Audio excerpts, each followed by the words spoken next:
Nukkvõllikett või hammasrihm, mida pead teadma, et mitte hätta jääda?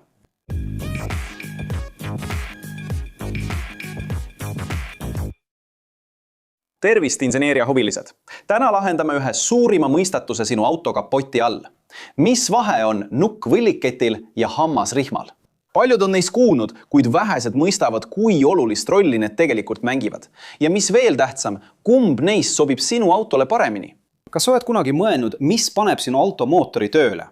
Täiuslikus sünkroonis nagu hästi häälestatud orkester. See sünkroonsus ei juhtu juhuslikult. Sinu sõiduki mehaanilises südames on üks oluline komponent, mis vastutab erinevate osade liikumise koordineerimise eest, tagades, et kõik toimib õigel ajal. Me räägime mootori sünkroonimissüsteemist, mis võib koosneda kas hammasrihmast või nukkvõlliketist. Ühe neist süsteemidest valimine või hooldamine mõjutab otseselt vastupidavust, jõudlust ja loomulikult ka sinu rahakotti.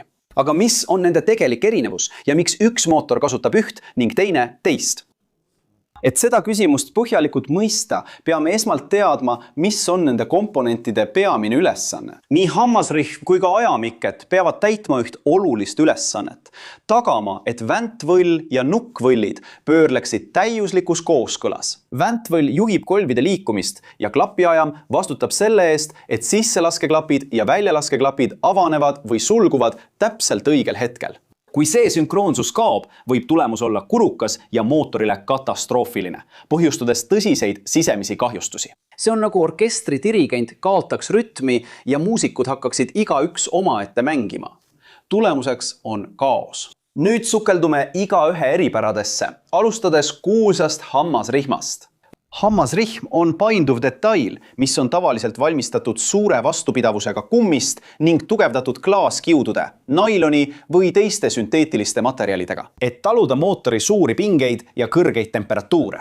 Selle sisepinnal on hambad, mis sobituvad täpselt väntvõlli ja nukkvõlli hammasrihma ratastega, tagades, et libisemist ei toimu. Kuna see asub väljaspool mootorit, on see sageli nähtav või ligipääsetav lihtsa katte kaudu. Hammasrihma peamine omadus on selle vajadus ennetava hoolduse järele. Aga miks tuleb hammasrihma regulaarselt vahetada ja millised on riskid, kui seda mitte teha? Kuna materjaliks on kumm ning pidevad pinged ja temperatuuri kõikumised, kulub hammasrihm aja jooksul loomulikult. Autotootjad määravad vahetusintervalli läbisõidu järgi, tavaliselt 40 kuni 120 000 kilomeetrini või ajavahemiku järgi, mis on tavaliselt 3 kuni 5 aastat. Oluline on järgida seda, kumb täitub esimesena. Selle soovituse eiramine on äärmiselt ohtlik, sest töötava hammasrihma purunemine või katkemine põhjustab väntvõlli ja nukkvõlli kohese sünkroonsuse kaotuse.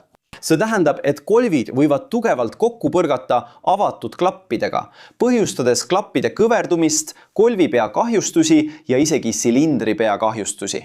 See võib põhjustada kahju, mis ületab kergesti auto enda väärtuse.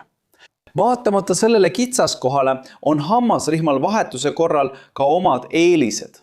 Üks suurimaid eeliseid on selle vaiksem töö. Kumm neelab vibratsioone ja müra, aidates kaasa sujuvamale sõidukogemusele.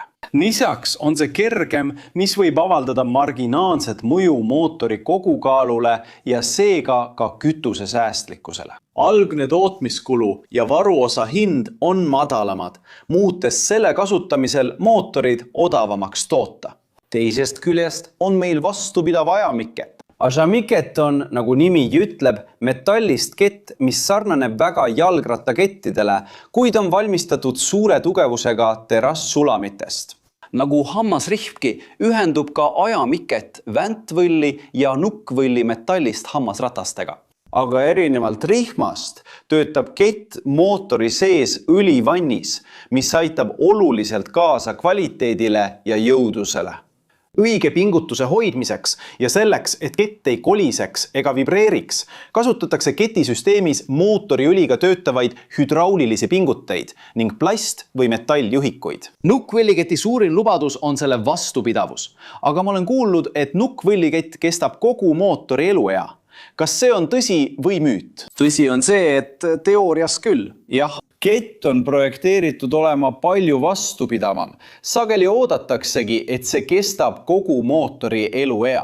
Tänu oma metallmaterjalile ja pidevale mootoriõliga määrimisele ei vaja see etteplaneeritud vahetust nagu hammasrihm, kuid öelda, et see on igavene, oleks liiandus. Aja ja läbisõidu jooksul võib kett venida, mida tuntakse kui lõtk või keti pikenemine. Hüdraulilised pingutid võivad üles öelda ning plastist juhikud võivad kuluda või puruneda. Kui need probleemid hakkavad ilmnema, annab mootor tavaliselt selgeid märke. Ja millised on märgid, et nukkvõllikett võib olla probleemne ja mis juhtub, kui see üles ütleb? Kõige tavalisem sümptom, kui nukkvõllikett on lõtv või pingutid kulunud, on iseloomulik heli mootoris, mis võib kõlada nagu kõrin või urin, eriti külmkäivitusel või madalatel pööretel. Kui neid märke eirata, liigne lõtk võib põhjustada selle, et kett hüppab hammasratastel ühe hamba võrra üle, viies mootori sünkroonist välja ja põhjustades sama tõsiseid kahjustusi nagu katkine hammasrihm. Ajastusketi vahetamine on tavaliselt keerulisem töö ja seetõttu ka kallim, kuna see nõuab mootori osade lahtivõtmist. Aga kui võrrenda hooldust ja kasutuskulusid hammasrihma ja ajastusketi vahel, siis hammasrihm nõuab võimalikult ranget hooldusplaani koos regulaarsete vahetustega. Kuigi iga vahetus on suhteliselt odavam kui keti vahetamine, võib kogu kulu auto eluea jooksul olla märkimisväärne. Ajastuskett ise on küll teoreetiliselt hooldusvaba, kuid nõuab tähelepanu õli kvaliteedile ja regulaarsele vahetusele, sest nii pingutussüsteem kui ka määrimine sõltuvad otseselt sellest. Kui ketiga tekib rike, kipub remont olema kallim, kuna mootori lahtivõtmine on keerulisem. Ja kas tänapäevaste mootorite puhul on olemas parem süsteem?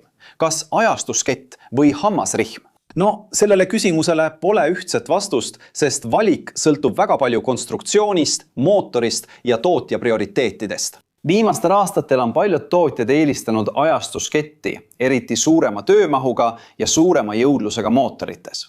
Või selleks, et vastata nõudlusele vastupidavamate ja väiksema hoolduskuluga mootorite järele.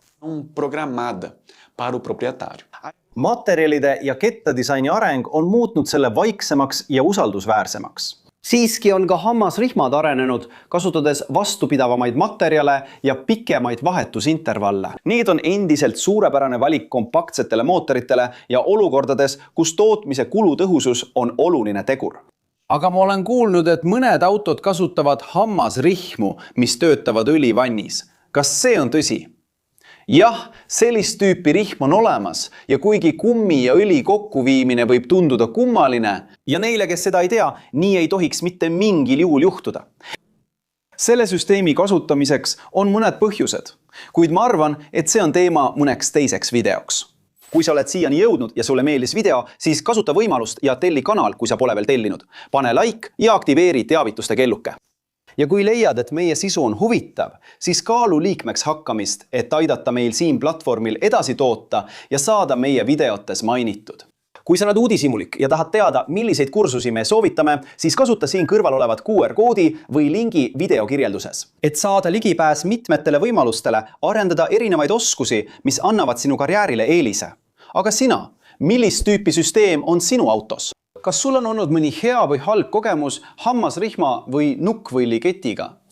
Kas sa tead kedagi, kellel on auto, millel on õlivannis töötav hammasrihm? Jäta oma arvamus ja lood siia kommentaaridesse. Ma tahan neid kuulda. Siinsamas kõrval on 2 huvitavat videot, mida sa pead kindlasti vaatama, et oma teadmisi laiendada ja uudishimu rahuldada. Ja kui sa tahad meid toetada, pane like, telli kanal, aktiveeri kelluke ja kaalu kanali liikmeks hakkamist. See ongi kõik inseneriteaduse austajad. Suur kallistus ja kohtume järgmises videos.